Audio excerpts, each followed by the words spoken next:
தேவையானால் சீனா நேரடியாகவே இராணுவத்தை வழங்க தயார் என்று கூறியிருக்கின்றதை பார்க்கின்ற பொழுது சீன ஆழ்நிலைப்பட்ட இராணுவ இழப்பு கூட இலங்கை தீவில் ஏற்படுமா என்கின்ற ஒரு புதிய நிலை தோன்றியிருக்கிறது.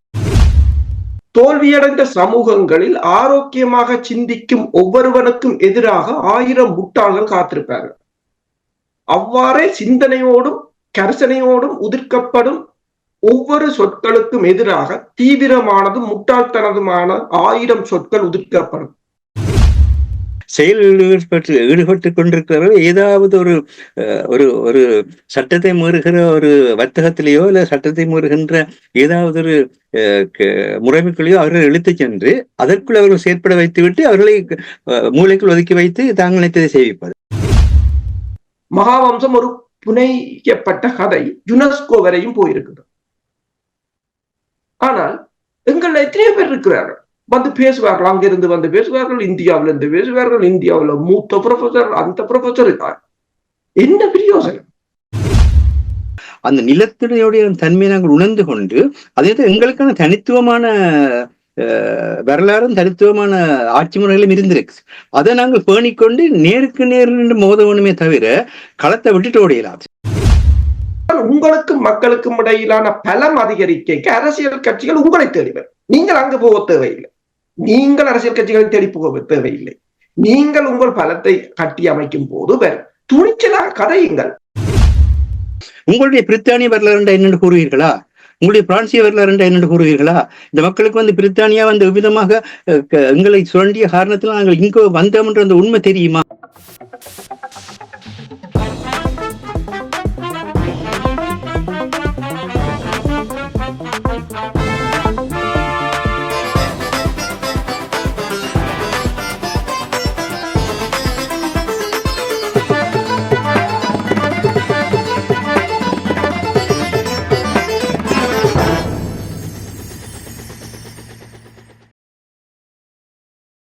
அனைத்துலக உயிரோடை தமிழ் ILC தமிழ் உயிரோடை தமிழில் அன்பர்களே, இலக்கின் சிந்தனை நிகழ்ச்சியோடு இணைந்திருக்கிறீர்கள்.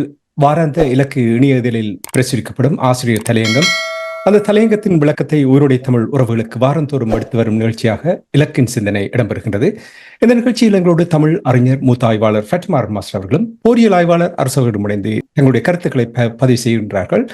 இங்கே கலையத்தில் மாஸ்டர் இணைந்திருக்கிறார். வணக்கம் மாஸ்டர். வணக்கம் தனாஞானி. வணக்கம் அருஷ். வணக்கம் அரசு அவர்களே. வணக்கம் மாஸ்டர். வணக்கம் தனாஞானி. இன்றைய ஆசிரியர் தலையங்கம் ஈழத்தமிழர் இறமையினை மீளுறுதி செய்யும் அரசியல் அமைப்பும் வெளிநாட்டு கொள்கை மற்றும் பொருளாதார கட்டமைப்பும் உடன் தேவை. மாஸ்டர் கூறுங்கள், எவ்வளவு விரைவாக தேவை? எவ்வளவு விரைவாக சொன்னால் உலகம் எவ்வளவு விரைவாக மோத ஆயத்தமாகிக் கொண்டிருக்கின்றது என்பதை கடந்த வாரத்தில் நாங்கள் உலகத்திலே பார்த்தோம். ஈரானுடைய இறமை உள்ள பிரதேசத்துக்குள் இஸ்ரேல் தாக்கல் நடத்தி பார்க்கின்றோம். இஸ்மாயில் ஹைனினை கொன்றதன் மூலமாக அந்த தாக்குதலை செய்திருக்கின்றார்கள். அதே நேரத்தில் இப்பொழுது ஈரானும் அதற்கு தாங்கள் பதிலடி கொடுப்போம்னு சொல்லி ஈரானிய தலைவர்கள் எல்லாருமே உறுதியெடுத்திருக்கின்றார்கள். லெபனானும் அதே மாதிரியாக யுத்தத்துக்கான ஆயத்தங்களை செய்கின்றது. ஆகவே மிக வேகமாக எல்லா நாடுகளும் ஒன்றொன்று இணைந்த ஒரு போர்ச்சூழல் வேகப்படுத்தி கொண்டு வருகின்றது. அது வெளிநாட்டில் மட்டுமில்லை, உள்நாட்டிலும் கூட. பிரித்தானியாவை எடுத்தவமாக இருந்தால் பிரித்தானியாவில் சவுத் போர்ட்டில் 3 குழந்தைகள் கொல்லப்பட்டு 6 பேர் காயப்பட்ட அந்த ஒரு 17 வயது இளைஞனின் அந்த கத்திக்குத்து சம்பவத்தை அடுத்து இங்கிருக்கின்ற இங்கிலீஷ் டிஃபென்ஸ் லீக், அதாவது ஆங்கில பாதுகாப்பு குழு என்பது அந்த இடத்திலே போலீசாருக்கு எதிராக தொடங்கிய எதிர்ப்பு போராட்டம் என்பது எங்களுடைய நாட்டில் எங்களுக்குத்தான் சட்டவிரோதமானவர்களுக்கு தங்கிடம் கொடுக்காதே, ஆதரவளிக்காதே, திருப்பி அனுப்பு என்கின்ற அடிப்படையிலே இந்த நிறமுள்ள மக்களை அவர்கள் இங்கு அரசியல் போல்டம் கோரியோ அல்லது குடியேற பெற்று வேலைவாய்ப்புகள் இருக்கிற அந்த தன்மைகள்ல இருந்தோ அவர்களை குறைக்க வேண்டும், வெளியே அனுப்ப வேண்டும் என்ற அந்த கோரிக்கை வெளிப்பட்டு 35 இடங்களில் இந்த வாரம் அரசாங்கத்துக்கு எதிரான ஆர்ப்பாட்டங்களை, போலீசாருக்கு எதிரான ஆர்ப்பாட்டங்களை அந்த இங்கிலீஷ் டிஃபென்ஸ் லீக் என்பது ஏற்பாடு செய்திருப்பதும் நேற்று இரவு கூட அதன் பின்பு 4-5 இடத்தில் பிரச்சனை நடந்து விட்டது. நேற்றிரவு கூட சண்டர்லாண்டில் ஒரு காரையும் கவுட்டு போட்டு அதை நாசமாக்கி ஒரு கட்டிடத்தையும் தீ வைத்த பின்னணியில் வந்து போலீசாருக்கும் ஆர்ப்பாட்டக்காரருக்கும் இடையில் இடம்பெற்ற மோதலில் 3 போலீசார் காயமடைந்து 8 பேர் கைது செய்யப்பட்டிருக்கின்றார்கள். விதமாக வந்து வெளிநாட்டிலும் சரி உள்நாட்டிலும் சரி சுமூகமான வாழ்வு பாதிப்புற நிலையில் இருக்கின்ற பொழுது நாடுகளுடன் சார்ந்த ஒரு வாழ்க்கைக்குள் உலகம் சென்று கொண்டிருக்கின்றது. அந்த நேரத்தில் தான் இப்போ கடந்த வாரத்தில் வந்து அனுரகுமார திசுநாயக்க கூறினர், இந்திய வெளிவிவகார அமைச்சர் ஜெய்சங்கர் ரகசியமாக கொழும்புக்கு வந்து ரணில் விக்ரமசிங்காவை சந்தித்து விட்டு திரும்பி சென்றிருப்பதாகவும், அந்த சந்திப்பினுடைய நோக்கம் வந்து விமானப்படைக்கு சொந்தமாக இருக்கின்ற இலங்கையினுடைய விமான நிலையங்களை சர்வதேச விமான நிலையமாக்குறது என்கின்ற திட்டத்தின் கீழ் இந்திய விசா வழங்குகின்ற கம்பெனியுடன் இணைத்து அதனை செய்வதன் மூலமாக இலங்கையினுடைய வான்பிறப்பை இந்தியா வந்து தனதாக்குகின்றது என்கின்ற குற்றச்சாட்டை அவர் முன்வைத்தார். அத்துடன் கூட நரேந்திர மோடி அவர்களுடன் 10 பொருளாதார செயற்திட்டங்கள் இந்த ஆகஸ்ட் மாதத்தில் அவருக்கு இலங்கை வருகையின் பொழுது கையெழுத்திடப்படுவதாக இருந்தது. அதை செய்வதன் மூலமாக இந்தியாவினுடைய நாணயத்தை இலங்கைக்கு பொதுவானதாக மாற்றுவதுடன் எல்லா நிலையிலும் தரையிலும் சரி கடலிலும் சரி வானிலும் சரி இந்தியா பொருளாதார மேலாண்மை மேற்கொள்ளப் போகின்றது என்கின்ற கருத்தை அவர் வெளியிட்டார். ஆனால் நேற்றைய செய்திகளின்படி இந்திய பிரதமருடைய வருகை ஜனாதிபதி தேர்தலுக்கு பின்புதான் இடம்பெறும் என்கின்ற ஒரு செய்தி வருகின்றது. அதை பார்க்கின்ற பொழுது அவருடைய அந்த ரகசிய பேச்சுவார்த்தையில் ஏதோ ஒரு நெருக்கடி நிலை ஏற்பட்டு அது தோல்வியில் முடிந்திருப்பதை காணக்கூடிய இருக்கின்றது. இந்த கட்டத்தில் சீனா வந்து இன்றைய தினத்திலே இதுவரை தாங்கள் ஸ்ரீலங்காவுக்கு வழங்கிய இராணுவ உபகரணங்கள் இராணுவ பயிற்சிகள் குறித்த விவரங்களையும் வெளியிட்டு தேவையான சீனா வந்து நேரடியாகவே இராணுவத்தை வழங்க தயார் என்றும் கூறியிருக்கின்றதை பார்க்கின்ற பொழுது சீன ஆழ்நிலைப்பட்ட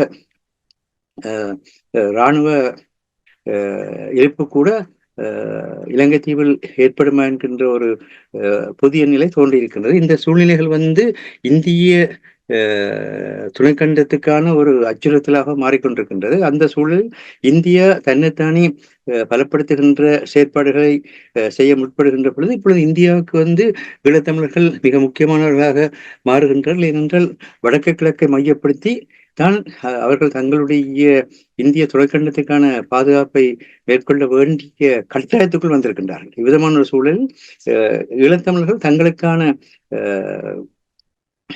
இறமையினை முழுறுதி செய்யும் வகையில் அடுத்த வாக்கில் போய் இந்தியாவிடத்துல நீங்கள் எங்களுடைய பிரச்சனையை தீர்வுகள்னு சொல்லி காலில் விழுந்து அவர்களுக்கு என்ன செய்யறது என்னென்று இன்னொரு நாட்டில் பிரச்சனை தலையிடுற அந்த சிக்கல்களை எல்லாம் ஏற்படுத்தாமல் எங்களுக்கான இந்த அரசியலமைப்பு என்பது 1977 ஆண்டு பொதுத் தேர்தலின் பொழுது அது குடியேற்றமாக மாற்றப்பட்ட பொழுது அந்த பொதுத் தேர்தல் வெற்றி பெறும் தமிழ் பாராளுமன்ற உறுப்பினர்கள் அவர்கள் ஒருங்கிணைந்து அவர்கள் அப்பொழுது ஸ்ரீலங்கா தேசிய சபை என்றுதான் பாராளுமன்றம் அழைக்கப்பட்டது. அந்த ஸ்ரீலங்கா தேசிய சபையின் உறுப்பினராக மட்டுமல்ல தமிழீழ தேசிய சபையினுடைய உறுப்பினர்களாகவும் தங்களை வெளிப்படுத்தி அரசியலமைப்பு எழுதுவார்கள். அந்த அரசியலமைப்பை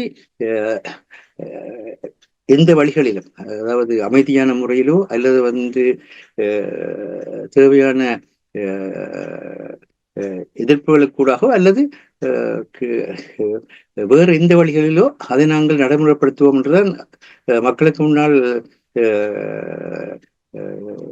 தமிழர் விடுதலை கூட்டணி தேர்தல் அறிக்கையை வெளியிட்டு அந்த அறிக்கையின் மூலமாக அவர்கள் அந்த கிட்டத்தட்ட 89% மக்கள் வாக்களித்த அந்த தேர்தலில் 24 பாராளுமன்ற தொகுதிகளில் 18 வென்று அந்த குடியரசு ஆணையை பெற்றார்கள். ஆகவே அன்றே இந்த தமிழர்களுக்கான தேசிய சபை அதனுடைய அரசியலமைப்பை எழுதியிருக்க வேண்டும். அதனுடைய வெளிநாட்டு கொள்கையை உறுதியாக வகுத்திருக்க வேண்டும். பொருளாதார கட்டமைப்புகளை இது கொண்ட அந்த திரட்டுகளை வெளியிட்டிருக்க வேண்டும். ஆனால் இவ்வளவு காலம் செய்யப்படாமல் இருக்கின்றது. இவ்விதமான ஒரு சூழலில் எந்த ஒரு நாடும் வந்து தங்களுடைய இணைப்பை இப்பொழுது எல்லாமே உலகம் முழுக்க கூட்டாண்மை பங்காண்மை என்ற நிலையில் செயற்பட்டுக் கொண்டிருக்கின்றது. கூட்டாண்மை பங்காண்மை என்ற நிலையில் செயற்படுகின்ற பொழுது அந்த கூட்டாண்மைகளோ பங்காண்மைகளோ அரசுடன் மட்டுமில்லை, அந்த மண்ணிலே இருக்கின்ற தேசிய இனங்களுடன் செய்கின்றார்கள். அந்த வகையில் தான் இந்த வெளிநாட்டு கொள்கை மற்றும் அரசியலமைப்பு மற்ற பொருளாதார கட்டமைப்பு என்பன ஒவ்வொரு தேசிய இனமும் தனக்குத்தானே தெளிவாக எழுதி வைத்திருக்க வேண்டிய ஒரு சேவை கூட உலகம் முழுவதும் ஏற்பட்டிருக்கின்ற. இல்லையில் உலக நாடுகளுடன் இணைந்து வேலை செய்கின்ற தன்மை இருக்குவாது. எங்களுடைய ஊடகத்துறையை பார்த்தாலும் கூட எங்களுடைய ஊடகத்துறையிலே நாங்கள் அந்த வேலை ஒதுக்கீடு அந்த அதற்கான ஒப்பந்த உடன்படிக்கைகள் இவைகள் எதுவும் இல்லாமலே எங்களுடைய தமிழ் ஊடகத்துறைகளை வளர்த்து கொண்டு செல்கின்ற காரணத்தினால் சர்வதேச ஊடகத்துறையை நாங்கள் இணைந்து செயல்பட முடியாமல் இருக்கின்றது. இந்த சர்வதேச ஊடகத்துறையை நாங்கள் இணைந்திருப்பதால் அதற்கு ஊடகத்துறையினுடைய அரசியலமைப்பு என்ன, ஊடகத்துறையினுடைய வெளிநாட்டு கொள்கைகள் என்ன, ஊடகத்துறையினுடைய பொருளாதார கட்டமைப்பு எப்படி இருக்கின்றதை நாங்கள் உலகுக்கு தெளிவுபடுத்துவமா இருந்தால் தான் அவர்கள் அதனை அங்கீகரிப்பார்கள். எங்களுக்கு பிறகு அல் ஜசீரா அன்றைக்கு உலகத்தினுடைய மிகப்பெரிய சக்தி படைத்த ஊடகமாக திகழ்ந்து கொண்டிருக்கின்றார். ஆனால் நாங்கள் இதுவரையும் எந்த விதமான ஒரு சிறிய முன்னேற்றத்தை கூட ஏற்படுத்த முடியாமல் தடுமாறி கொண்டிருக்கிறோம். இதுதான் இந்த ஸ்ட்ரக்சர்டாக செய்ய வேண்டும் என்று என்னத்தை நீங்கள் செய்தாலும் ஒரு ஸ்ட்ரக்சர் பண்ணி நீங்கள் செய்ய வேண்டும் என்று சொல்லுவார். இப்ப தமிழ் பொது வேட்பாளர் தொடர்பாக கிட்டத்தட்ட ஒரு 6-7 மாதங்களாக நாங்கள் இங்கே உயிரோடை தமிழில் உரையாடி கொண்டு வந்தோம். அது ஒரு வலுவாக இப்பொழுது ஒரு உருப்பெருத்திருக்கின்றது. இனி பாருங்கள், இந்த குடிசார் அமைப்புகள் எல்லாம் சேர்ந்து செயல்படுக. இப்ப உங்களுக்கு தெரியும், நாங்கள் எவ்வளவு தடவைகள் விமர்சித்திருக்கின்றோம். அமைப்புகளால் ஒன்றும் செய்ய முடியாது, நாடாளுமன்ற உறுப்பினர்களால் ஒன்றும் செய்ய முடியாது, கட்சிகளால் ஒன்றும் செய்ய முடியாது. கிட்டத்தட்ட 4-5 ஆண்டுகளாக கூறிக்கொண்டே வருகின்றோம். இங்கே உயிரோடை தமிழில் எத்தனோ தடவைகள் பேசும் பொழுது எங்களுக்கு ஒரு ஃப்ரேம் ஒர்க் இருக்க வேண்டும், எங்களுக்கு ஒரு மெக்கானிசம் இருக்க வேண்டும், எங்களுக்கு ஒரு ரோட் மேப் இருக்க வேண்டும், எங்களுக்கு ஒரு ஆக்ஷன் பிளான் இருக்க வேண்டும், எங்களுக்கு கட்டமைப்புகள் இருக்க வேண்டும். இப்ப நீங்கள் இவ்வளவையும் கூறுகின்ற இந்த நேரத்தில் இப்ப எங்களுக்கு ஒன்று மட்டும் எனக்கு இதுவரையில் ஒரு சிறிய திருப்தியாக தருகின்ற என்னவென்று சொன்னால், இந்த பொது மக்கள் சபை உருவாக்கப்பட்டிருக்கின்றது. இதனூடாக அடுத்த கட்டத்துக்கு செல்லக்கூடிய ஒரு நிலைமையை இது ஏற்படுத்தி கொடுத்திருக்கின்ற என்று நம்புகிறீர்கள். அப்ப நீங்கள் கூறுகின்ற விடயங்களை பார்க்கும் பொழுது அரசியல் அமைப்பு, வெளிநாட்டு கொள்கைகள், ஒரு கட்டமைப்புகளை உருவாக்குவதற்கு இதை பயன்படுத்துவதற்கு வாய்ப்புகள் இருக்கின்றது என்று நீங்கள் கருதுகிறீர்களா? அது தமிழ் மக்களை பொறுத்த விடயம். ஏனென்றால் எதுவாக இருந்தாலும், எந்த சூழ்நிலையாக இருந்தாலும், அந்த சூழ்நிலையை அல்லது உருவாகின்ற புதிய தளங்களை தேவைக்கேற்ற மாதிரி பயன்படுத்த வேண்டியது மக்களுடைய பொறுப்பு. அதை மக்கள் சரியான முறையில் பயன்படுத்துவார்களா இருந்தால்தான் அது சர்வதேச நோக்குகளுக்கும் சர்வதேச பயன்பாடுகளுக்கும் ஏற்ற மாதிரியாக அமைகின்ற பொழுது இணைப்புகள், கூட்டாண்மைகள், பங்காண்மைகள் ஏற்படும். ஆனால் எங்களுடைய பிரச்சனை என்னென்றால், எங்களுக்குள்ளேயே ஒவ்வொன்றிலும் அது சரியா பிள்ளையா, அவர்ல அந்த பிள்ளை இருக்கு, இவர்ல இந்த பிள்ளை இருக்குன்னு சொல்லி நாங்கள் ஒன்றில் கடந்த காலத்தை பற்றி புலம்புறதும் அல்லது கடந்த காலத்தை பற்றி உயர்வாக பேசி ஐயோ அந்த காலத்துல அப்படி இருந்து இன்றைக்கு இப்படி இல்லையே என்று சொல்றதுமான ஒன்றும், அல்லது எதிர்காலத்தை பற்றி எதுவுமே செய்யாமல் அதை கற்பனையில நாங்கள் இப்படி நடக்கும் அப்படி நடக்கும்னு சொல்லி ஆகாய கோட்டை கட்டுறதும், அதே மாதிரியாக அப்படி இல்லாவிட்டால் ஐயோ ஒன்றுமே இல்லையே என்று இயங்குவது. அப்ப உண்மை நீங்கள் கூறியதுதான் உண்மை. அதாவது நாங்கள் இப்படித்தான் இருக்க வேண்டும் என்கிற விருப்பத்தை வெளிப்படுத்துவோமே தவிர அதற்கான எந்த ஒரு வழி வரவோ நிகழ்காலம் என்பது இல்லை. எங்களுக்கு நிகழ்காலம் என்பது இல்லை. நிகழ்காலத்தில் நாங்கள் இருப்பதில்லை. நிகழ்காலத்தில் தான் நாங்கள் வாழ்கிறோம். எல்லாமே உயிர் உள்ள அத்தனையும் நிகழ்காலத்தில் தான் வாழ்ந்து கொண்டிருக்கின்றது.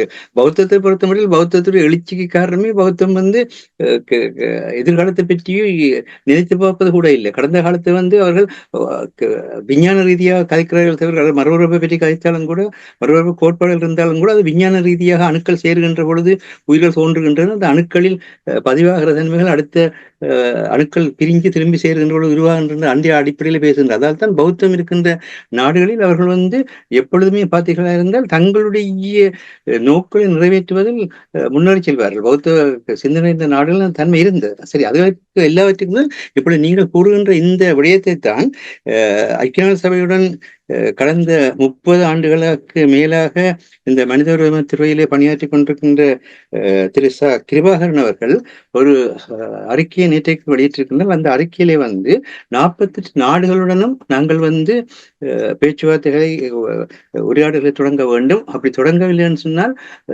அடுத்த செப்டம்பர் 9ஆம் தேதியிலிருந்து அக்டோபர் 9ஆம் தேதி வரை நடைபெற இருக்கின்ற 57வது ஐக்கிய நாடு சபையினுடைய அமர்வில் தான் எங்களுக்கான எதிர்காலமே தங்கி இருக்கின்றது. ஏனென்றால் ஐக்கிய நாடு சபை ஸ்ரீலங்கா கொடுத்த ஐக்கிய நாடு சபை மனித உரிமை பேரவை ஸ்ரீலங்கா கொடுத்த காலம் முடிவடைகிறது. காலம் முடிவடைகின்ற பொழுது ஸ்ரீலங்கா வந்து அடுத்த 2 வருடத்துக்கான நீட்சியை பெறுவதற்கு பகிரத பிரயத்தனம் செய்து கொண்டிருக்கின்றது. இந்த நேரத்தில் அங்கு யார் வெட்டி விழுத்துறோம்ன்றது பிரச்சனை இல்லை, எல்லாரும் வெட்டி விழுத்துங்கோ. ஆனா எதை வெட்டி விழுத்த போறீங்கன்றதான் பிரச்சனையா இருக்கின்றது. அதுதான் மிக தெளிவாக சொல்லியிருக்கின்றேன் என்னன்னு சொன்னால், அந்த 48 நாடுகளையும் அவர் பெயரிட்டிருப்பதையும் இங்கே பதிவு செய்திருக்கின்றோம் என்று. இந்த 48 நாடுகளுடனும் நாங்கள் வந்து நேரடியாக தொடர்பு கொள்ள முடியாவிட்டால் தூதரகங்களுக்கு கூடாவது நாங்கள் செயற்பட வேண்டிய ஒரு தேவை இருக்கின்றது. ஏனென்றால் ஒரு ஐக்கிய நாடு சபையினுடைய கண்காணிப்பு அலுவலர் ஒருவரை நியமிப்பதற்கோ அல்லது வந்து இது என்ன அவர் வழியாக சொல்லியிருக்கிற கண்காணிக்கக்கூடிய ஒரு விசேட பிரதியை நியமித்தல் அனைத்துலக குற்றவியல் நீதிமன்றத்துக்கு ஸ்ரீலங்கா முன்மொழிதலுக்கான ஆரம்ப வேலைகள் என்பன வந்து நடைமுறை சாத்தியமாவதற்கு எல்லா நாடுகளுக்கும் அவங்களுடைய பிரச்சனை என்னன்னு தெரிய வேண்டும். அந்த நாட்டில் மக்களுக்கு என்னென்று தெரிய வேண்டும். அந்த அழுத்தத்தினூடாக தான் நாங்கள் வந்து ஐக்கிய நாடு சபையோட செயற்படாமல் ஒழிய அவர் ஒரு விஷயத்தை கூறியிருக்கின்றார். இந்த ஏன் கால கொடுக்கின்றீர்கள் என்று தாங்கள் வந்து ஐக்கிய நாடு சபையினுடைய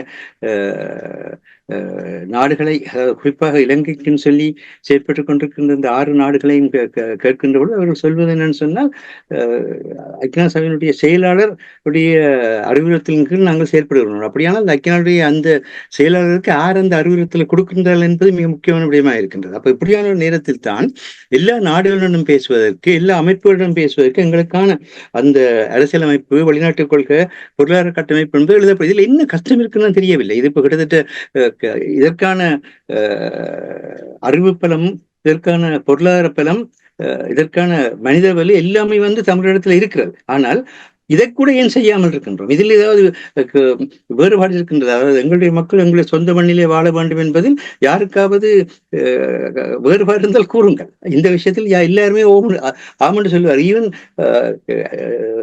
அதாவது ஸ்ரீலங்கா அரசாங்கத்தோடு செயற்படுகின்ற சாந்திரன் செயற்படுவர்கள் கூட இதை சொல்லுவார்கள், அது மக்களுக்கு அங்கே மண்ணில் வாழ வேணும் என்று. அதற்கான அந்த அரசியலமைப்பு, அதற்கான அந்த வெளிநாட்டு கொள்கை, அதற்கான அந்த பொருளாதார கட்டமைப்பு எழுதாதற்கு இன்னொரு காரணம் என்னென்றால், இப்ப நாங்கள் எடுத்து பார்க்கின்ற பொழுது இந்த உலகத்தில் வந்து தமிழை செம்மொழி என்று இந்தியாவுக்குள் வைத்து நாங்கள் பேசிக் கொண்டிருக்கின்றோம். ஆனால் ஐக்கிய நாடு சபையிலே தமிழ் வந்து எந்த விதமான அந்தஸ்தையும் பெறவில்லை. ஆனால் தமிழுக்கு பின்னர் உலகத்திலே பரிணாமம் அடைந்த மற்ற 6 மொழிகளும் ஐக்கிய நாடு சபையில் இருக்கின்றன.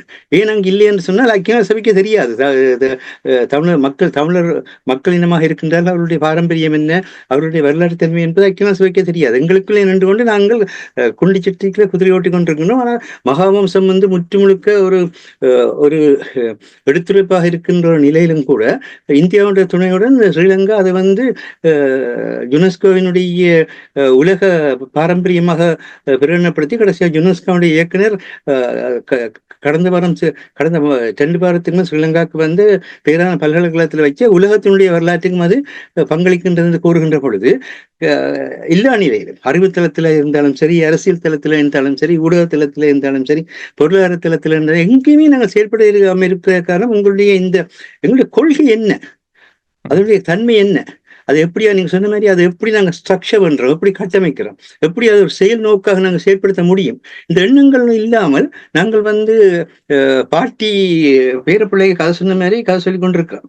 இதுதான் பேரப்பிள்ளைகளும் கூட தடுமாறுறதுக்கான காரணமாக இருக்கின்றது. நன்றி. அதாவது நீங்கள் கூறினீர்கள், கடந்த காலத்தை புலம்புவதும் நிகழ்காலங்களில் ஒவ்வொருத்தரை விமர்சிப்பது தான் எனக்கு எப்பொழுதுமே இந்த விடயத்தை கூறும் பொழுது வேதனையாக இருக்கும். என்றால் ஒரு படித்த இனம், நிறைய அறிவும் ஆற்றலும் உள்ள இனம் இந்த 2009ஆம் ஆண்டுக்கு பின்பு தேக்க நிலை அடைந்திருக்கின்றது. என்ன கஷ்டம் என்று நீங்கள் கேட்டீர்கள். என்ன கஷ்டம் என்று நான் சொல்லுகிறேன். ஒன்றை உருவாக்கினால் உடனடியாக அதற்கு விமர்சிப்பதற்கு இன்னும் ஒருவர் உடனடியாக வருவார்கள். ஒரு அமைப்பு கூறும் இவர்களை நம்ப முடியாது, இவர்களுடைய ஆட்கள் என்று இதைத்தான் கூறி அப்படியே அடிச்சு கீழே போட்டு விடுவார்கள். அதான் நான் கூறினேன், சில வழிகள் பிடிக்காது. நான் இப்படி கூறினால் 2009ஆம் ஆண்டு அடித்த அடி நீங்கள் எழும்பக்கூடாது என்று அடித்து விட்டிருக்கிறார்கள், பிரித்து விட்டிருக்கிறார்கள். அதனாலதான் உடனடியாக ஒருவருக்கு ஒரு கணக்கு கேட்க வச்சு எல்லாரும் குழப்பினார்கள். இதே செயலைத்தான் தமிழ்நாட்டில் தமிழ் மக்கள் ஒன்றுபட்டு எழுந்த காலகட்டத்தில், அண்ணாவுடைய காலத்தில் தமிழ் மக்கள் ஒன்றுபட்டு எழுந்த பொழுது அண்ணாவுடைய காலத்தில் என்ன நடந்தது? கணக்கு கேட்டுதான் அங்கேயும் ஒருத்தர் அடிபட வைத்தார். அந்த கணக்கு கேட்கிற தந்திரோபாயம் இந்திய தந்திரோபாயங்கள் தலசிறந்த தந்திரோபாயம். 2 விடயம் நடக்கும். ஒன்று என்னென்றால், செயலில் ஈடுபட்டு கொண்டிருக்கிறவர்கள் ஏதாவது ஒரு சட்டத்தை மீறுகிற ஒரு வர்த்தகத்திலேயோ இல்ல சட்டத்தை மீறுகின்ற ஏதாவது ஒரு முறைமைக்குள்ளேயோ அவர்கள் இழுத்துச் சென்று அதற்குள் அவர்கள் செயற்பட வைத்துவிட்டு அவர்களை மூளைக்குள் ஒதுக்கி வைத்து தாங்கள் நினைத்ததை செய்விப்பது. இது எல்லா மாநிலங்களுக்கும் செய்வார்கள்.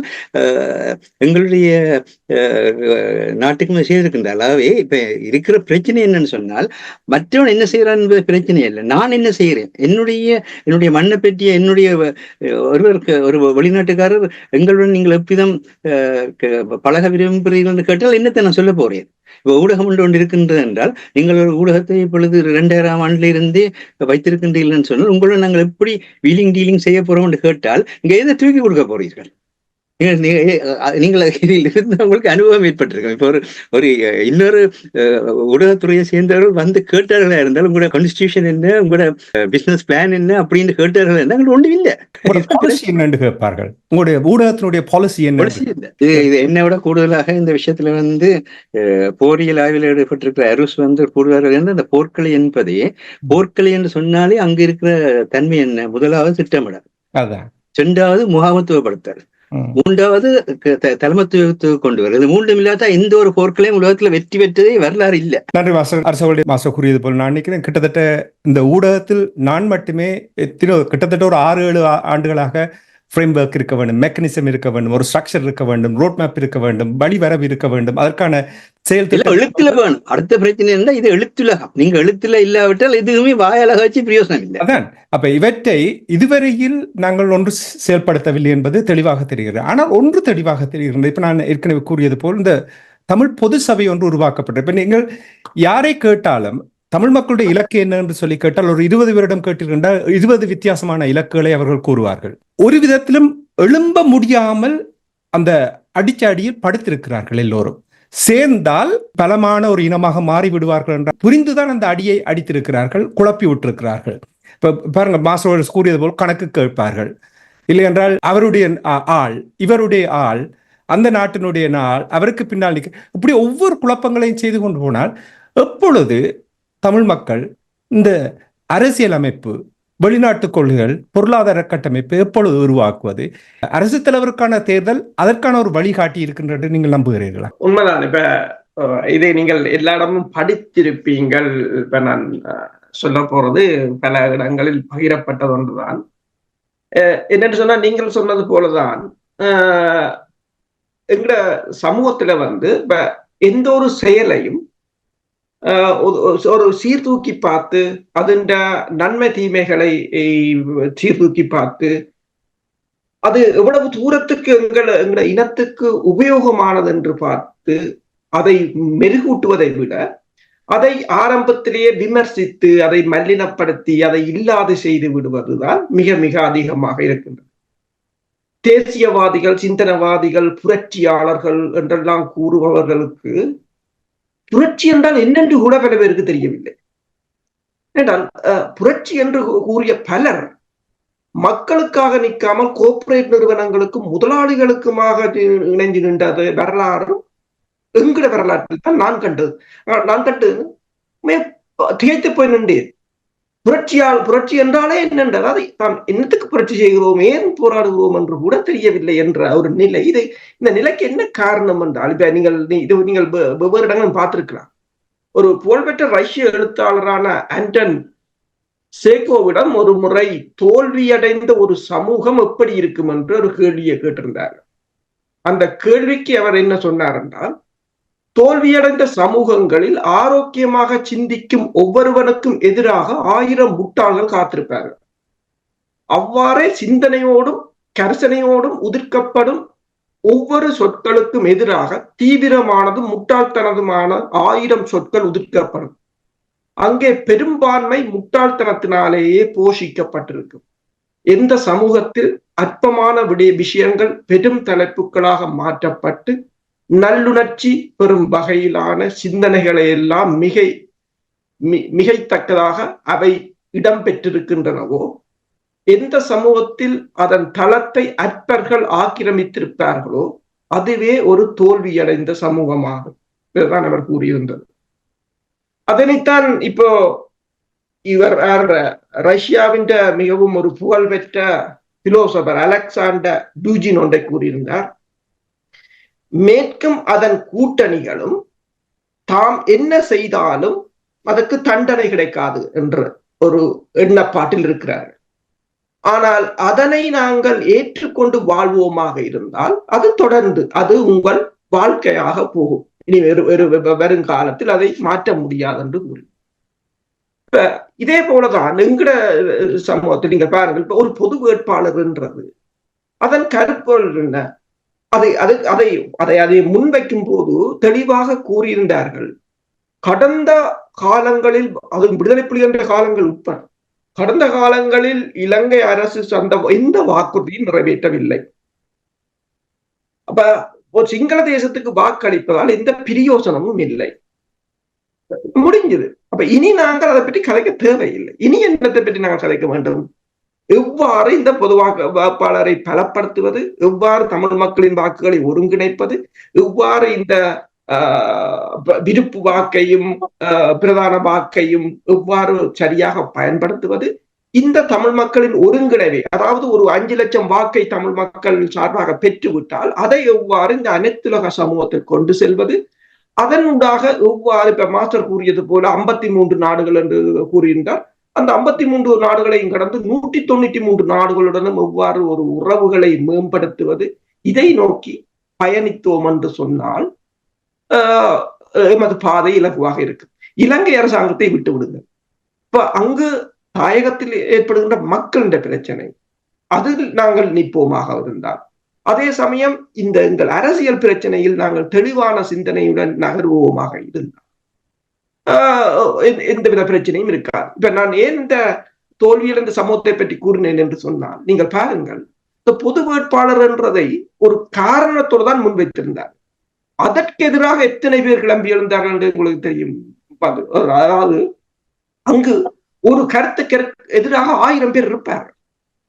ஆனால் அந்த 1000 பேரும் சிந்தனைவாதிகளாக இருப்பார்கள், புரட்சியாளர்களாக இருப்பார்கள், தேசியவாதிகளாக இருப்பார்கள், அரசியல்வாதிகளாக இருப்பார்கள். அப்ப அவர்களிடம் நான் ஒன்றுதான் கேட்டேன். இப்ப நீங்கள் ஒரு சிங்கள இனத்துக்கு வாக்களித்து விட்டு வந்து தமிழ் தேசியத்தை பற்றி பேசாதீர்கள்.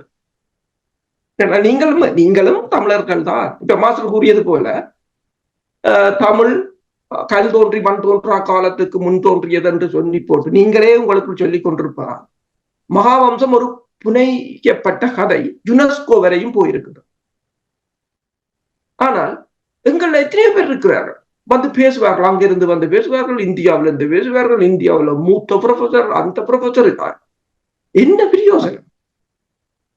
என்ன பிரயோசனம்? அதான் ஏதாவது அப்ளிகேஷன் தானே. இப்ப பாருங்கள், இங்க ஒரு பிஹெச்டிக்கு ப்ராஜெக்டுக்கு ஃபண்ட் கொடுத்தாலும் அந்த பிஹெச்டி ப்ராஜெக்டால ஒரு கம்பெனி வந்து அதை பிசினஸ் ஆக்கி அதுல பல மில்லியன் உழைக்கிறது தான் அந்த ப்ராஜெக்ட்.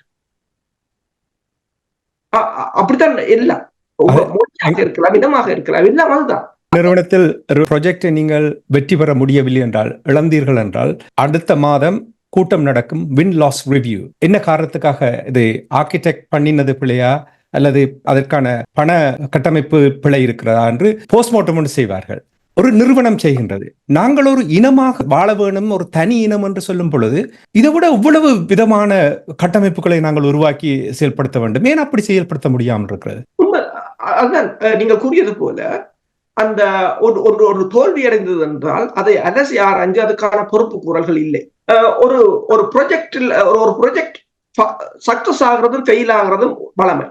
அதில் அதை நாங்கள் ஃபெயில் ஆகிற ஒரு ப்ராஜெக்டை வந்து சக்சஸ் ஆக முடியாது.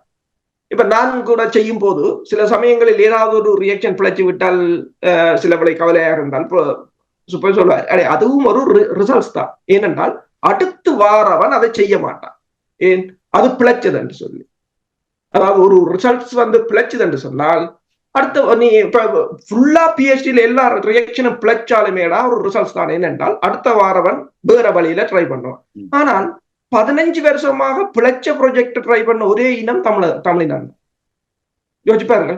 அப்ப ஒரு தடவை நீங்கள் அரசு தலைவருக்கு வாக்களித்து அது ஃபெயில் என்று சொன்னால் நீங்கள் மாற்றி இருக்க வேண்டும். இது ஒரு சாதாரண எம்எஸ்சி பிஹெச்டி ப்ராஜெக்ட்ல கூட அப்படி இருக்குது. ஆனால் 15 வருடமும் பிழைச்சதுக்கே திருப்பி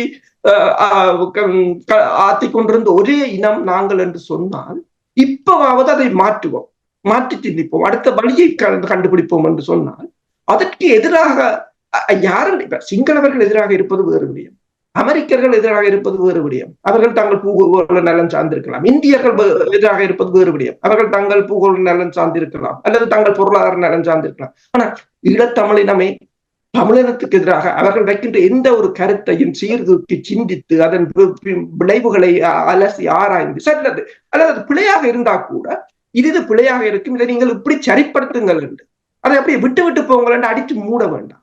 இதை இவ்வாறு செய்தால் சரியாக இருக்கும் என்று சொல்வதுதான் ஒரு ஆரோக்கியமான சமூகமாக இருக்கும்.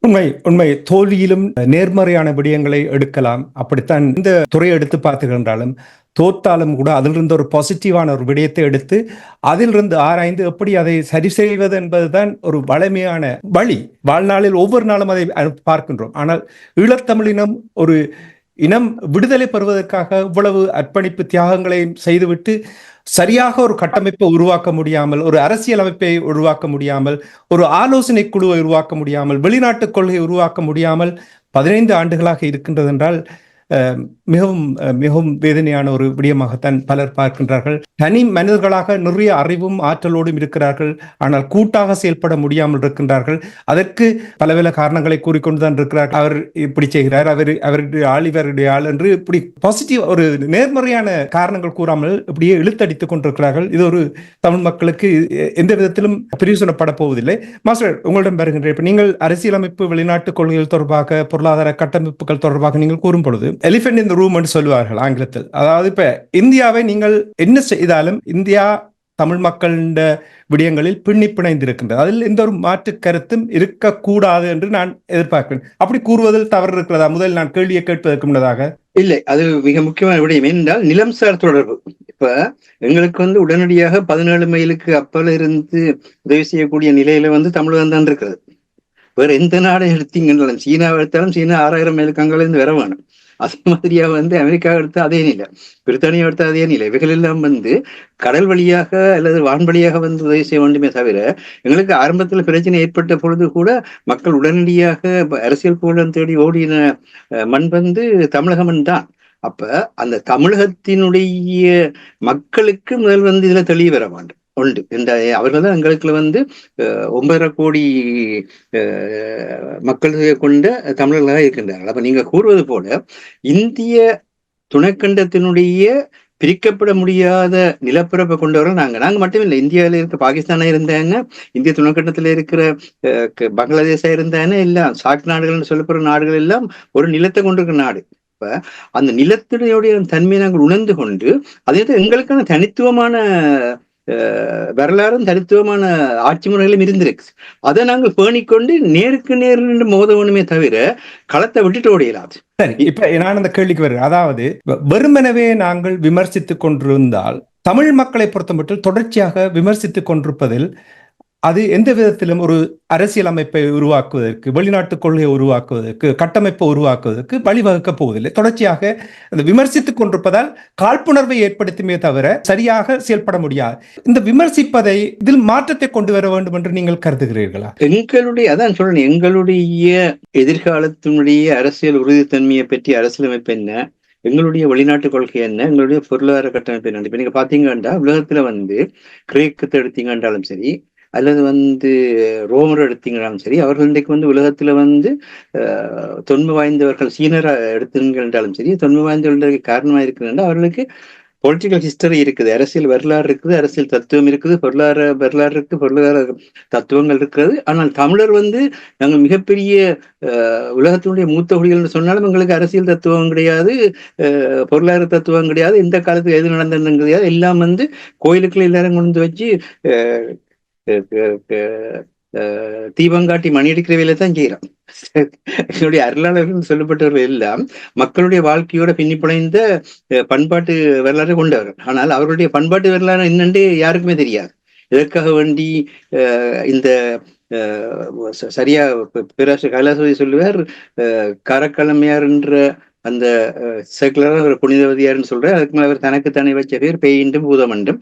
அவர் தோன்றியிருக்காவிட்டால் எங்களுடைய தமிழருடைய வரலாறு எல்லாமே இல்லாம போயிருக்கும். ஆனா காரக்கிழமை பற்றி இவருக்கும் தெரியாது. ஆனா காரக்கிழமை சில தெற்கு ஆசியால மட்டுமில்ல, தென்கிழக்கு ஆசியாலும் எல்லா இடங்களிலும் இருக்கிறது. சிங்கள நாட்டில் அரசியல்கள் கூட வச்சிருந்திருக்கிறார்கள். அவ்வளவு தூரத்துக்கு அரசியல் அந்த மாற்றம் என்னத்தை கொடுத்தது, பொருளாதாரத்தை கூட தெரியாது. அதே மாதிரி அண்டையிலேருந்து நாங்கள் கடைசியாக எடுத்து பார்த்தால் மாணிக்கவாசகராக இருந்தாலும் சரி, சேக்கிலாராக இருந்தாலும் சரி, எல்லாரும் நாட்டினுடைய முதலமைச்சர்கள். அந்த நாட்டினுடைய முதலமைச்சர் அரசியல் ரீதியாக செயற்பட்ட பின்னணியில அந்த வரலாறு கட்டமைக்கப்படுது. எதுக்காக சொல்றேன்னா, இப்பொழுது இருக்கின்ற எங்களுடைய வரலாற்றில உலகத்திலேயே மிகப்பெரிய அர்ப்பணிப்புகளை ஒரு இளம் சமுதாயம் செய்ததுன்னு சொன்னால் அது தமிழர் சமுதாயம் தான்.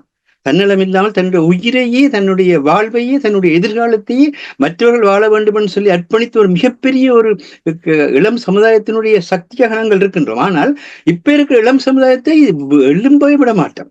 அவர்கள் ஏதாவது ஒன்று சொன்னவுடன் அதுக்கு எதிராக 10 கதை சொல்லி அடக்கின்ற தன்மைக்கு தான் போய்கொண்டிருக்கின்றோம். ஆனால் இதுகளையெல்லாம் மீறி அதுக்கு எங்களுடைய அறகலிய போராட்ட குழு தன்னுடைய அரசியல் கட்சியாக மக்கள் போராட்ட முன்னணியை பதிவு செய்ததற்கு பிறகு மக்களின் கொள்கை என்ற அடிப்படையிலே தேர்தல் கொள்கை விளக்கத்திலே வெளியிட்டிருக்கின்றார்கள். அதில் தன்னாட்சி மிக்க பிரதேசங்கள், இனங்களுக்கான தன்னாட்சி உரிமை, மீளப்பெற முடியாத அதிகாரங்கள், வடக்கு கிழக்கு தமிழ் மக்கள் மிக நீண்ட காலமாக எதிர்நோக்கின்ற காணி பிரச்சனைகள், இராணுவ ஆக்கிரமிப்பு, சிங்களமயப்படுத்தல், காணாமலாக்கப்பட்டோர் பிரச்சனை போன்றவற்றை திட்ட தெளிவாக அடையாளம் கண்டுள்ளோம். அவற்றுக்கான தீர்வையும் முன்வைத்துள்ளோம். மக்களின் பிரச்சனை, அவர்களின் தேவை, அடிநாதம் என்ன என்பது எங்களுக்கு தெரியும். நாங்கள் மக்களிலிருந்து வேறுபட்ட ஒரு குழுவாக, அதிகாரம் மிக்க குழுவாக நிற்க ஒருபோதும் விரும்பவில்லை. நாங்கள் மக்களோடு மக்களாக நிற்கின்றோம். ஏன்னா எல்லா மக்களுக்கும் நம்பிக்கை அளிக்கக்கூடியதாக ஒரு கருத்தை வெளியிட்டிருக்கிறார். ஆனால் இவர்களும் சில வரலாற்று அறியாமைகளை வெளிப்படுத்துகின்றார்கள். சிறுபான்மையினம் என்று சொல்ல கையாளுகின்றார்கள். நாங்கள் சிறுபான்மையின் இனம் அல்ல, நாங்கள் தேசிய என்ற அந்த எண்ணம் இவர்களுக்கிடையிலே இன்னும் தெளிவுபடுத்தப்படவில்லை. அதே மாதிரியாக இன்னொரு விடயத்தையும் செய்கிறார்கள் என்னன்னு சொன்னால், இந்த வடக்கு கிழக்கு என்ற சொல்ல கையாளுகின்றார்கள். வடக்கு கிழக்கு என்ற சொல்லில்லாமல் தமிழர் தாயம் என்ற அடிப்படையில் இவர் பார்க்கவில்லை என்பது தெளிவாக தெரிகின்றது. ஆனால் இப்படியான நேரத்தில் அவர்களுடன் பேசி, அவர்களுக்கான தெளிவை கொடுத்து, அவர்களுக்கான விளக்கத்தை கொடுத்து, அவர்களுக்கு சந்தேகத்தை நீக்கி, சிங்கள மக்களுக்கு மத்தியிலே நாங்கள் சிங்கள மக்களுக்கு எதிரானவர்கள் அல்ல, எங்களுடைய தாயகத்தை நாங்கள் எந்த அளவுக்கு உறுதிப்படுத்துகிறோமோ, எங்களுடைய வாழ்வை எந்த அளவுக்கு பலப்படுத்துகிறோமோ அந்த அளவுக்கு தான் இலங்கை தீவில் இருக்கின்ற இலங்கை தீவு எப்பொழுதுமே ஒரு நாடாக இருக்கவில்லை என்பது எல்லோருக்கும் தெரியப்படுத்த வேண்டும். இலங்கையினுடைய வரலாற்றில் இலங்கை தீவு என்றுமே ஒரு நாடாக இருந்ததில்லை. இலங்கை தீவு என்பது இரு அரசுகளின் கூட்டான ஒரு அமைப்பாகத்தான் இருந்திருக்கின்றது. தமிழரசு, சிங்கள அரசு என்ற கூட்டான அமைப்பு தான். அதான் கிருபாகரன் சொல்கின்ற பொழுது அவருடைய அந்த வழிகாட்டல சொல்கின்றார் என்றால், போர்த்துகல், நெதர்லாந்து, பிரித்தானியா இந்த 3 நாடுகளிலும் அவர்கள் காலனித்துவ ஆட்சியில் இருந்தவர்கள் என்ற முறையில் போர்த்துகலும் நெதர்லாந்தும் எங்களுடைய தன்னாட்சி தன்மையை ஏற்றுக்கொண்டு காலனித்துவ ஆட்சியை நடத்தினார்கள். பிரித்தானியா தான் 1833 ஆண்டில் தங்களுடைய இராணுவ சந்த நலனுக்கென்று அந்த ஒருங்கிணைப்பை செய்து இந்த சிக்கலை உருவாக்கினார். ஆகவே இந்த நாடுகளை கொண்டு எங்களுடைய உண்மைகளை பேச வைக்க வேண்டிய தேவை இருக்கின்றது. அதற்கு போர்த்துகலில் இருக்கின்ற கோவா மக்கள் இந்திய பின்னணியை கொண்டிருக்கின்றதால கோவா மக்களை பயன்படுத்தி போர்த்துகலுக்குள் அந்த மாற்றத்தை கொண்டு வரணும் என்ற கருத்தை முன்வைத்திருக்கின்றார். இதெல்லாம் கருத்துக்களாக முன்வைக்கப்படுகின்ற பொழுது அதுக்கு உதாரணமாக இப்பொழுது என்ன இந்த கிழக்கு தீமோர் வந்து இன்றைக்கு வந்து தன்னாட்சியை பெறுவதற்கு கிழக்கு தீமோரை காலனித்துவப்படுத்த நாடுதான் அவர்களுக்கான அந்த உண்மையை சொல்லி தன்னாட்சி கொடுக்க வேண்டும் கூறினார் என்பதையும் எடுத்து காட்டியிருக்கின்றார். அப்படி இருக்கின்ற பொழுது பிரித்தானியா தான் நாங்கள் இந்த மாதிரியாக காலனித்துவப்படுத்தினோம் என்ற உண்மையை சொல்லி எங்களுக்கான அந்த தெளிவை உலகத்துக்கு அளிக்க வேண்டியதாக இருக்கும். இதுவெல்லாம் செய்வதற்கு எத்தனையோ விஷயங்கள் செய்ய இருக்கின்றது. நீங்க சொன்ன மாதிரி ஒரு பொது மக்கள் சபை வருகின்ற பொழுது அந்த பொதுமக்கள் சபை ஒவ்வொரு குழு குழுவா பிரிந்து அதனை செய்ய வேண்டும். ஒரு தனி நபராலேயோ அல்லது ஒரு தனி அமைப்பாலேயோ ஒரு தனி கட்சியோ எதுவுமே செய்ய முடியாது. அது நாடு முழுவதும் தேசமாக ஒருங்கிணைக்கப்படுகின்ற பொழுதுதான் இந்த பிரித்தானியா பாருங்கள் இவ்வளவு பெரிய வல்லாண்மையை வெளிப்படுத்திய நாடு இன்றைக்கு வந்து மிடில் பவராக மாறிக்கொண்டிருக்கின்றது. இன்றைக்கு நடுத்தர வல்லாமையாக சென்று கொண்டிருக்கின்றது. அவருடைய வல்லாமத்தனம் குறைந்திருக்கிறது. அதுக்கு அவர் சொல்கின்ற காரணம் என்ன? அந்த எல்லா மக்களுடைய பங்களிப்பும் குறைகின்றது என்று கூறுகின்றார்கள். இன்னொரு விடயத்தை இந்த இடத்திலே நாங்கள் பேச வேண்டி இருக்கின்றது. இப்பொழுது ஏற்பட்டுக் கொண்டிருக்கிற மாற்றம் காரணமாக ஐரோப்பா முழுவதும் அமெரிக்கா உட்பட அமெரிக்காவில் கூட நேற்றைக்கு கமலா ஹாரிஸினுடைய விஷயத்திலே ட்ரம்ப் வந்து மிக மோசமான முறையில் அவர் ஆசியாக்காரனா ஆப்பிரிக்காக்காரனான்னு சொல்லி நிறவாதத்தை வெளிப்படுத்தி பேசுகின்றார். இப்பொழுது இங்கு வந்து நிறவாதம் இனவாதம் எல்லாம் மேலெழுந்து வந்து கொண்டிருக்கின்றது. இந்த இனவாத நிறவாதங்கள் மேலெழுந்து வருகின்ற பொழுது இன்றைக்கு இங்கு வந்து இங்கிலீஷ் டிஃபென்ஸ் லீக் என்பது 35 இடங்களில் வந்து போலீசாரை காயப்படுத்தி இந்த நாட்டை திரும்பி நாங்கள் எங்களுக்கு தாருங்கள் கூறுங்கள். இப்படியான ஒரு சூழலில் இங்கு வாழ்ந்திருக்கின்றவர்கள் கூட உங்களுடைய பிரித்தானிய வரலாறு என்னென்று கூறுவீர்களா? உங்களுடைய பிரான்சிய வரலாறு என்னென்று கூறுவீர்களா? இந்த மக்களுக்கு வந்து பிரித்தானியா வந்து விதமாக எங்களை சுரண்டிய காரணத்தில் நாங்கள் இங்கு வந்தோம் என்ற அந்த உண்மை தெரியுமா?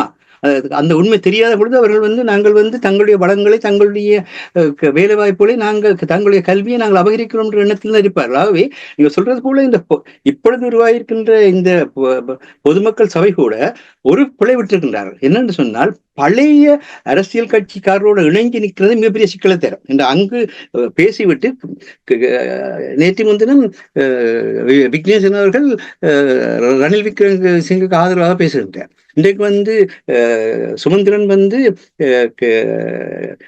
ரணிலை சந்தித்தவுடன் அவர் வந்து சுமந்திரன் கொண்டு வந்த தனிநபர் இந்த மாகாண சபை சட்ட திருத்தத்தை ஆகஸ்ட் 22, 23க்குள் விவாதித்து அதை கொண்டு வர போகணும். இவ்வளவு காலமும் ஆட்சி செய்த காலத்துல அவருக்கு அதை கொண்டு வர நினைவு வேற இல்லை.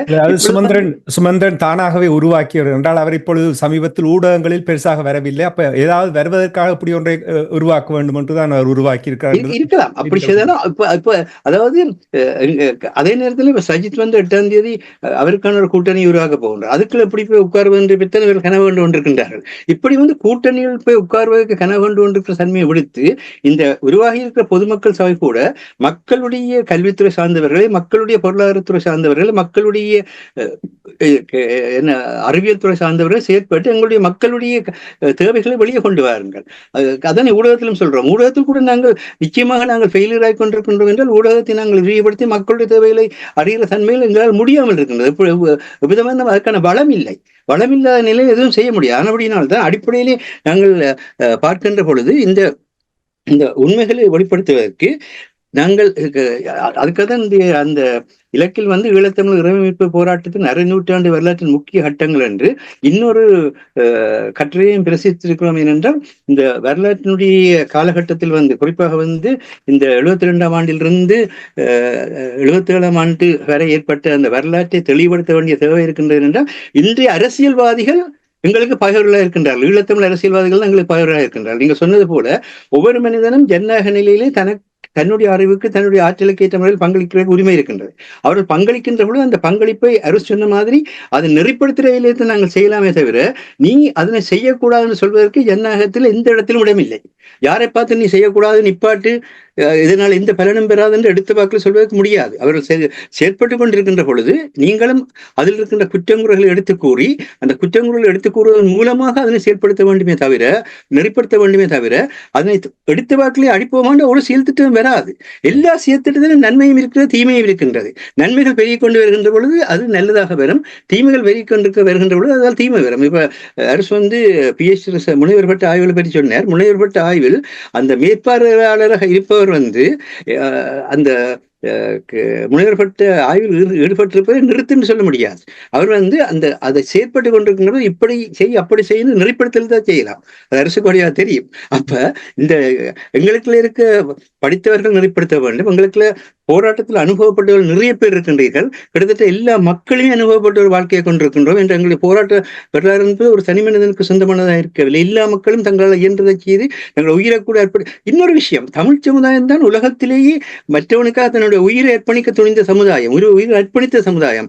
அப்படிப்பட்ட ஒரு தமிழ் சமுதாயத்தை பார்த்து இது உதவாது, இது பயன்தராது என்றெல்லாம் சொல்லாதீர்கள். நடக்க தெரியாமல் நடந்து அவர்களை விடுங்கள், நீங்கள் மக்களை விடுங்கள், எளியவர்களை விடுங்கள், எப்படி என்ன நடக்குன்னு பார்ப்போம். அதான் இடையவர்களிடம் ஒப்படைப்பதற்கான நேரம் வந்துவிட்டு நீங்கள் நீதியரசர் தொடர்பாக கூறும்பொழுது அவரும் சமீப காலத்தில் இராசம்பந்தன் அவ்வாறு ஒவ்வொரு நாளும் வேறு வேறு கருத்துக்களை கூறிக்கொண்டிருந்தது போல்தான் அவருடைய கருத்தும் இருக்கின்றது. எனவே எளியவர்கள் இப்பொழுது வந்தால்தான் அந்த சரியான வழிகாட்டலை கொண்டு வரலாம். சம்பந்தரை பற்றி பேசுகின்ற பொழுது இப்ப நீங்கள் அவரை பற்றி திருவண்ணை பற்றி சொன்னபடினால் வருகிறது என்னென்றால், திருவண்ணாமலை சேர்வாவில் என்ற தொகுதி திருவண்ணாமலை நிலப்பரப்புல 60% நிலப்பரப்பை கொண்ட தொகுதி. சம்பந்திட்ட காலத்துல 60% நிலப்பரப்பை கொண்ட தொகுதி சிங்கள தொகுதியை அப்படியே தூக்கி கொடுக்கப்பட்டது. என்ன செய்தீர்கள்? சேர்வாவில திருவண்ணாமலையினுடைய மிகப்பெரிய நிலப்பரப்பை தனக்குள்ள உள்ளடக்க தொகுதியாக இருக்கின்றது. அப்ப ஏன் நீங்க இருக்கிறீங்க? நீங்கள் இல்லாமல் விலகி நின்றிருந்தீர்கள் என்றால் திரும்பி அதை செய்திருப்பார். நிச்சயமாக அதை நாங்கள் இங்கே கூறிக்கொண்டு நன்றி மாஸ்டர். நாங்கள் நிகழ்ச்சி ஒன்றை கொண்டு வர போன்றோம். அரசோலை நிறைவாக இப்ப கூறிய விடயங்களை வைத்து பார்க்கும் பொழுது அரசியலமைப்பு, வெளிநாட்டு கொள்கைகள், இப்படி நீங்கள் மாஸ்டர் கூறியிருந்தார். வெளிவிவகார அமைச்சர் ஜெய்சங்கர் அவர்கள் இலங்கைக்கு வந்திருந்தார். சீனா ராணுவ உதவி வழங்குகின்ற பாருங்க, அவர்களுடைய உறவு நிலையில் ஏற்ற இறக்கம் வந்தே கொண்டுதான் இருக்கின்றது. ஆனால் தமிழ் மக்களை பொறுத்தப்பட்டு கடந்த 15 ஆண்டுகள் ஒரே விதமான இல்லை. வெறுமெனவே விமர்சிப்பதும் காழ்ப்புணர்வுகளை வெளிப்படுத்துவதும் சரியான வெளிவர முடியாமல் தக்கி போய் நிற்கிறார்கள். இந்த நேரத்தில் அரசர்கள் இப்ப இந்த பொதுச்சபை நிச்சயமாக அதில் குறைகள் இருக்கலாம். ஆனால் அந்த பொதுச்சபையினூடாக அதிலிருந்து சிறு சிறு குழுக்களை உருவாக்கி சிறு சிறு கட்டமைப்புகளை உருவாக்கி ஒரு செயல் வடிவத்தை கொண்டு வருவதற்கான வாய்ப்புகளை ஏற்படுத்தலாம் என்று நீங்கள் நம்புகிறீர்களா? பொதுச்சபை என்றது அது குடிசார் அமைப்புகளின் ஒரு கூட்டமைப்பாகத்தான் இருக்குது. மாஸ்டர் சொன்னது போல அதில் உண்மையில் அரசியல் கட்சிகள் பார்வையாளர்களாகத்தான் இருக்க வேண்டும். அது பங்கு என்றால் அதில் அந்த அரசியல் சாயம் பூசப்பட முடியாது.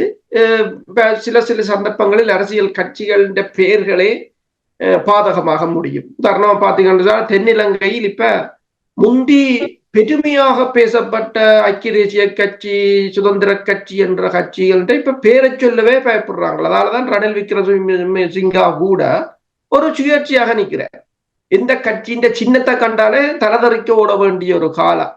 அதான் காலத்தின் சுழற்சி. சில சமயங்களில் உங்களுக்கு ஒரு நாள் உங்களுக்கு பெருமையாக இருக்கிறது, அடுத்த தரம் அதை கண்டாலே உங்களுக்கு ஒரு ஆபத்தானதாக இருக்கும். இவர்கள் எந்த சின்னத்தை பயன்படுத்துவதென்றே நான் ஒரு கேள்வியைத்தான் கேட்டிருந்தேன் நேற்று என்னோட கருத்தவர்கள். ரணில் விக்ரமசிங்க எந்த சின்னத்தை பயன்படுத்த போகிறார்? மொட்டு சின்னத்தையும் பயன்படுத்த இயலாது, தாமரையையும் பயன்படுத்த முடியாது, யானையையும் பயன்படுத்த முடியாது அந்த ஒரு நிலை. அதே போல இப்ப இந்த பொது கட்டமைப்பு அது உண்மையில் இது எவ்வாறு இது பலப்படும் என்று சொன்னால், நீங்கள் மக்களுடைய பிரச்சனையை போய் டீல் பண்ணும் போதுதான் அது பலப்படும்.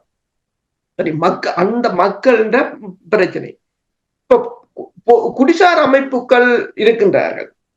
இப்ப P2P நடந்தது உங்களுக்கு தெரியும். மிக மிக பெருமெடுப்பில் நடந்தது. அது தொடர்பாக அமெரிக்க தூதுவர் அலையில்லா டெப்ளஸ் கூட கதைத்திருந்தார். அதன் பிறகு எங்கு போட்டு அதன் அவுட்புட் என்ன? மீடியாக்கு அல்லது நாங்கள் இப்படி என்ற கட்டி அமைப்பு கொண்டு காட்டி விட்டு ஒரு நாளுடன் கலைந்து போகலாம். ஒரு நாள் அதன் ஆயுள் காலம் என்பது எத்தனை? 24 மணி தியானம்.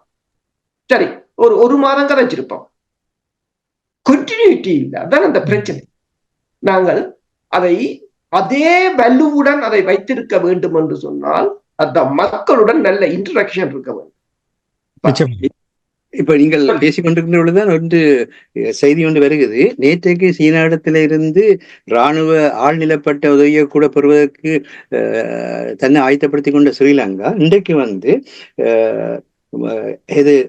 மொன்டானா நேஷனல் கார்ட், மொன்டானா தேசிய காவலர்கள்னு சொல்லி அமெரிக்க பசிபிக் விமானப்படை, இலங்கை விமானப்படை மற்றும் மாலத்தீவு தேசிய பாதுகாப்பு படை இவற்றோடு இணைந்து அட்லஸ் ஏஞ்சல் என்ற அந்த இராணுவ பயிற்சியை மேற்கொள்கின்றார். பாருங்க, நேற்றைக்கு சீனாவிடத்திலிருந்து இராணுவ பலத்தை வர்றான், அடுத்த நாள் அந்த அமெரிக்காட்டிலிருந்து ராணுவ பலத்தை பெற அதை பெறுறதுக்கு அது சொல்ற மாதிரி அவங்க வந்து என்ன செய்யறாங்கன்னா எல்லா மக்களுக்குமான உறவை பலப்படுத்துறாங்க. எல்லா மக்களுக்குமான அவர்களுடைய தேவைக்கும் நான் உன்னோட வாரன், என்னுடைய தேவை இதுன்னு சொல்கின்றார்கள். அந்த தன்மை எங்களிடத்துல இல்லை. மற்றது அந்த பொதுக்கட்டமைப்பு உருவாகி இருப்பது மிக முக்கியமான விடயம் என்று எல்லோருமே அதை பாராட்டுகிறார்கள். இவ்வளவு காலமும் 2 கட்சி கூட சேர முடியாம இருந்த ஒரு இடத்துல வந்து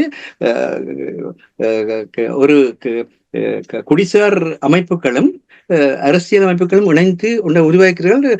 அரசு கூறியது போல அவர்கள் அரசியலை சார்ந்து நிற்கிற காரணம் என்று அந்த உலக நாடுகள் வந்து தேர்ந்தெடுக்கப்பட்ட பிரதிநிதிகளைத்தான் உரிமையாளர்களாக பார்க்கின்றார்கள். ஆகவே எந்த ஒரு விஷயத்திலும் வந்து அவர்கள் வந்து ஒரு தூதுவர் ஆலயத்தோடு பேசுவதாக இருந்தால் அதுக்குள்ள எந்த தேர்ந்தெடுக்கப்பட்ட ஒரு பிரதிநிதி இருக்கிறான் என்பதை தான் தூதுவர் ஆலயங்கள் கவனத்தில் எடுப்பார்கள். அவர்கள் வந்து அரசியல்வாதிகளோடும் இணைந்து நிற்க வேண்டிய ஒரு ஒரு ஒரு ஒரு ஒரு நடைமுறை தேவை இருக்கிறது. ஆனா அந்த அரசியல்வாதிகள் அவர்களை மேற்கொள்ளாதவாறு இவர்கள் வந்து அவர்களுக்கான அந்த அழுத்தத்தை கொடுத்து கொண்டிருக்க வேண்டும் என்பதுதான் மிக முக்கியமான விடயம். அதுக்காகத்தான் நான் நினைக்கிறேன் அரசர் கூறினார், அரசியல்வாதிகள் பார்வையாளர்களாக இருந்தார்கள் என்றால் அதே சரியாக அந்த கட்டமைப்புகள் சரியாக வந்து விழும் என்று நம்புகிறேன். அப்ப இதுல என்னவென்று சொன்னால், அதாவது சிவில் கட்டமைப்பு என்றால் என்ன என்றால், நீங்கள் துணிச்சலாக, நான் அவர்களுடன் ஒரு சந்திப்புக்கு போன போதும் கூட சொன்னேன், நீங்கள் எந்த ஒரு பிரச்சனையாக இருந்தாலும், மீனவர் பிரச்சனையாக இருந்தாலும், மருத்துவத்துறை பிரச்சனையாக இருந்தாலும், எதிலும் நீங்கள் ஒரு பங்குதாரராக இருக்க வேண்டும். சொல்வார்கள், கல்யாண வீட்டுக்கு போனால் நீ மாப்பிள்ளையாரு, சித்த வீட்டுக்கு போனால் நீ பிடமாக இரு. ஏனென்றால் அப்பதான் நீங்கள் அதுக்கு வருவீர்கள். அப்பதான் உங்களுக்கு மக்களுக்கும் இடையிலான பலம் அதிகரிக்க அரசியல் கட்சிகள் உங்களை தேடிவர். நீங்கள் அங்கு போக தேவையில்லை. நீங்கள் அரசியல் கட்சிகளை தேடி போக தேவையில்லை. நீங்கள் உங்கள் பலத்தை கட்டி அமைக்கும் போது துணிச்சலாக கதையுங்கள். இப்ப மீனவர் பிரச்சனையா, இப்ப பாருங்கள், ஒரு மீனவர் இறந்து விட்டார். எங்க இறந்தவர்?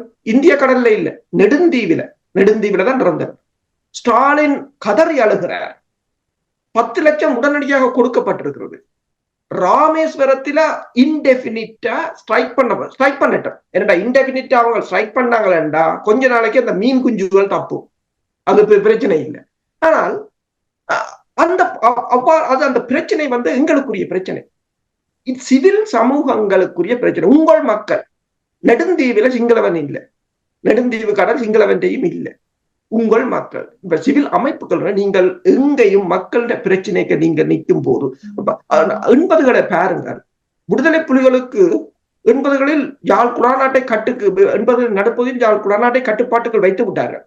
அப்ப அதற்குரிய மிலிட்டரி ரிசோர்ஸ் தேவை, ட்ரைனிங் தேவை, ஆயுதம் தேவையான ஆமி அந்த ஒவ்வொரு பலாலிலிருந்து வெளிக்கிடுவான், கோட்டையிலிருந்து வெளிக்கிடுவான். எல்லாம் வெளிக்கிட்டாலும் ஒரு சின்ன மானிப்பா கிராமத்தில் இருக்கிற ஒரு வரம்பு பிரச்சனைக்கு அவர்கள் வந்து அதை விசாரித்து அதை தீர்த்து கொடுத்து விட்டுத்தான் மக்களுக்கு போறார். எந்த ஒரு மிகப்பெரிய ஒரு வேலைப்பாடு இருந்தாலும் மக்களுடைய ஒரு பிரச்சனை என்று வரும்போது அவர்கள் ஒரு நாளும் பின் நிற்பதில்லை, உடனடியாக வருவார். ஒரு நாள் ஒரு பஸ் வந்து தவறுதலாக அடித்து விட்ட, அதாவது சைக்கிள் போனவர் மோதி பஸ்ஸில் விழுந்து, சைக்கிளில் விழுந்து இறந்து விட்டார். உங்களுக்கு தெரியும், யாழ்ப்பாணத்தில் ஒரு கல்ச்சர் இருந்தது, ஆக்சிடென்ட் பட்டால் அது விசாரணையில் உடனடியாக பஸ்ஸை கொளுத்துவது, அடிப்பது, உடைப்பது. அப்ப உடனடியாக ஒரு பெரிய கலவரம் உருவாகின்றது. முதலாவது உங்கள் அந்த இனத்துக்கு ஒரு டிசிப்ளின் தேவை. அப்ப அந்த முறையை இல்லாது செய்ய வேண்டும் என்பது விடுதலை புலி என்ற குறிக்கோளாக இருந்தது. கோட்டையில் நின்றது. கோட்டையில எத்தனை படையினர், எத்தனை இராணுவத்தை, எத்தனை போராளிகளை அங்க வைத்திருக்கிறார்கள், எத்தனை பேர் எடுக்கிறார்கள் ஆமைக்கு தெரியாது. கோட்டையில் இருந்ததுல கொஞ்சம் பேரை வச்சுக்கொண்டு மிச்ச பேர் அத்தனையும் கொண்டு வந்து அந்த கலவரத்தை அடக்கி அத்தனை பேரையும் கைது செய்து கொண்டு போய் அந்த நிலைமையை சுமூகமாக்கினவர்கள்லாம் அவர். இப்ப எந்த இடத்திலும் நீங்க இந்த சிவில் அமைப்புகள் என்றது நான் கூற வருகின்றேன், இவ்வாறு பலப்படுத்துவார்களாக இருந்தால் உண்மையில் அது வளர்ச்சி வரும். நிச்சயமாக நீங்கள் கூறுவது சரி. அதாவது எத்தனை தடவைகள் கூறியிருக்கின்றோம், நாடாளுமன்ற உறுப்பினர்கள் மக்கள் பிரதிநிதிகளை சந்திப்பதில்லை, மக்களை சந்திப்பதில்லை என்ற அந்த விமர்சனங்கள் அடிக்கடி கூறுவது என்ற அது ஒரு முக்கியமான விடயம். இங்கே குடிசார் அமைப்பு இந்த மகா பொது சபையை உருவாக்கி அதை சரியாக செயல்படுத்துவார்களாக இதிலிருந்து நான் நினைக்கிறேன் அடுத்த கட்டத்துக்கு போவதற்கான ஒரு, அதான் சொன்னேன், 2009ஆம் ஆண்டுக்கு பின்னர் இதே ஒரு பாசிட்டிவாக, இதுதான் முதல் தடவையாக ஒரு ஆக்கப்பூர்வமாக ஒரு விடயத்தை தமிழர் தரப்பு செய்திருக்கின்றா இது என்றுதான் கூறலாம்.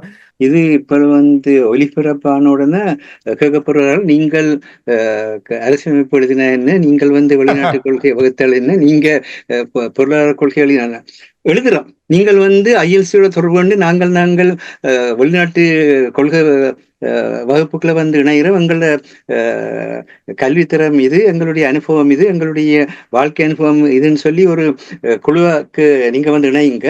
அதே மாதிரி அரசியலமைப்புக்கு இணையுங்க, நாங்க இணைகிறோம் உண்டு. அதே மாதிரி பொருளாதாரத்துக்கு இணையுங்க, நாங்கள் உங்களை ஒழுங்கு சேர்த்து எழுதுகிறோம். நாங்கள் தனி மனிதராக நின்று நாங்கள் என்ன ஊடக பரப்புல நடனமாட முடியாது. சரி, ஆகவே உங்களுக்கான தூண்டலை ஏற்படுத்தி இருக்கிறோம். இப்ப இந்த பொதுக்கட்டமைப்பு கூட அதை செய்யலாம். இந்த பொதுக்கட்டமைப்பு அதனுடைய வேலை. இப்ப என்ன பொறுத்த மட்டும் தமிழர்கள் தாங்கள் என்ன செய்ய வேணும்ன்றதை மறந்து ஸ்ரீலங்கா அரசாங்கம் என்ன செய்யுது, இந்திய அரசாங்கம் என்ன செய்யுது, அமெரிக்க அரசாங்கம் என்ன செய்யுது, சீனா என்ன செய்யுதுன்னு எங்களுக்கு நேரத்தை வீணடிக்கிறோம். அவங்க அரு சொன்ன மாதிரி ஒவ்வொரு பேரும் சிங்களவன் உட்பட எல்லாரும் தண்டனை நிலத்தை பார்த்து கொண்டு போறான். அவன் போட்டு அதை விட்டு போட்டு நாங்கள் எங்களுடைய தன்மையை இது பண்றது இந்த பொதுக்கட்டமைப்பு அதை செய்துண்டு. அதுக்குள்ள அறிவார்ந்த பலர் இருக்கின்றார்கள், அனுபவம் உள்ள பலர் இருக்கின்றார்கள். நீங்கள் ஒருங்கிணைந்து இதை செய்தீங்களா இருந்தால் நீங்கள் ILCயோட தொடர்பு கொண்டு நாங்கள் இன்னென்ன துறையில வேலை செய்யறதுக்கு ஆயத்தமா இருக்கிறோம், இன்னென்ன விதத்துல நிதி வளத்தை உருவாக்குறதுக்கு தயாரா இருக்கணும்னு சொல்லுங்க. நாங்கள் அதை நினைக்கிறோம். நாங்க இல்லன்னு சொல்ல இல்லை, ஆனா அதை விட்டு நாங்கள் எதுவுமே செய்ய முடியாதுதான் உங்களுக்கு சொல்றோம். இந்த மக்களோட நிலையில நாங்கள் நினைக்க வேண்டும்.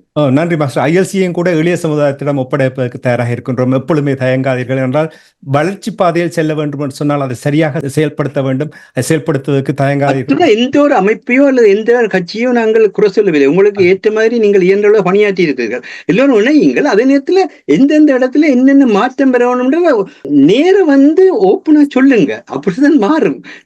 பாருங்க, இதுல யாரையுமே நாங்கள் தள்ளி வைக்க விரும்ப இல்லை. இன்னும் அரை மணி நேரம் தொடர்ந்து பேசலாம். நாங்கள் நிகழ்ச்சி என்று கொண்டு வர வேண்டும்.